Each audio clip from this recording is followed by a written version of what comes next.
Hi, I'm Chris Purser, and in this video we're going to look at an awesome way we can use the 4-stroke ruff.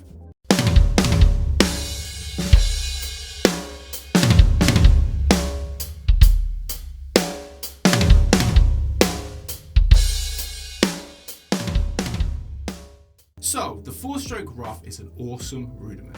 If you've never come across the 4-stroke ruff, let's just quickly break down what it is. The most common way you'll see the 4-stroke ruff is an accented snare drum with 3 little grace notes before it. So we're thinking of the sticking right, left, right, left. There is other ways you could stick this as well, but we're going to stick with the traditional right, left, right, left. Let's hear it nice and slow.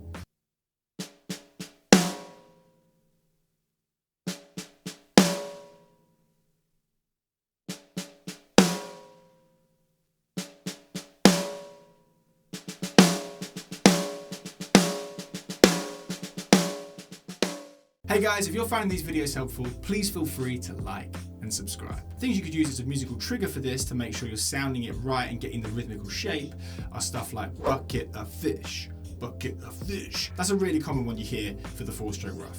Another way you might see it notated is like this, where you're seeing 3 16th note triplets attached to an 8th note. This whole phrase here will last for 1 beat. So what we're going to do is we're going to drop that into a groove setting. So, first of all, let's talk about the orchestration of this. So we're going to play this snare drum, high tom, floor tom, bass drum. Da, da, boom, boom.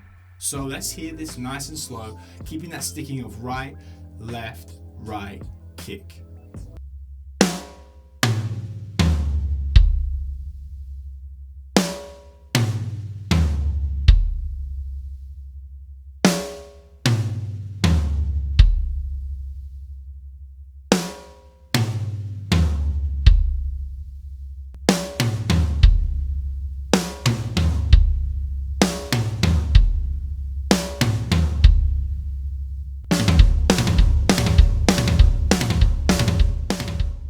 So now let's look at the notation of what we're going to do in this video.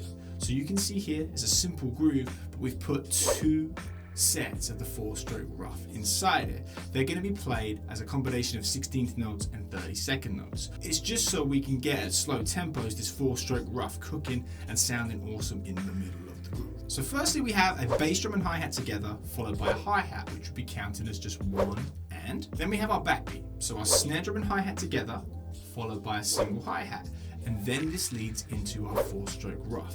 So then we're going to have the orchestration that we discussed earlier of snare drum, high tom, floor tom, kick drum, and then we're going to repeat that again, snare drum, high tom, floor tom, kick drum. This then brings us to the final backbeat or snare drum of the bar, which would just be played snare drum and hi-hat together, single hi-hat, and I'll put a 16th note bass drum at the end, which will be swung. So we'll get this ga, boom. So when you bring it back around, ga, boom, it will come back around. Thinking of that as 4 and up. So let's quickly look at a way we can count these 4-stroke ruffs inside this subdivision. The way I use it myself and my students is like so. We'd have 1 and 2 and 2 and a 3, 3 and a and 4 and a. So let's recap that. We'd have 2 and a 3, 3 and a and, 2 and a 3, 3 and a and. So slowly counting that, 1 and 2 and 2 and a 3, 3 and a and, 4 and a. Bit of a mouthful, but it's a good way of getting the rhythmic skeleton and rhythmic shape kind of happening when you're practicing this slowly.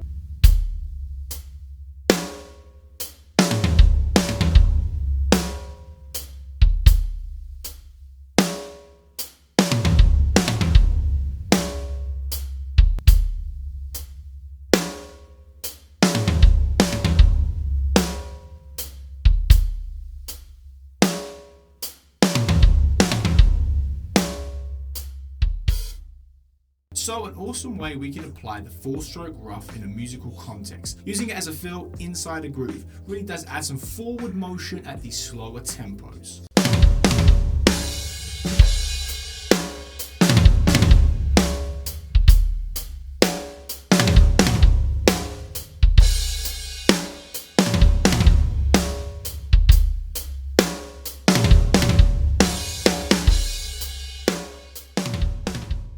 As always, the PDF link is in the description below. Don't forget to check out the other content on this channel. Happy practicing, stay well, and we'll see you soon.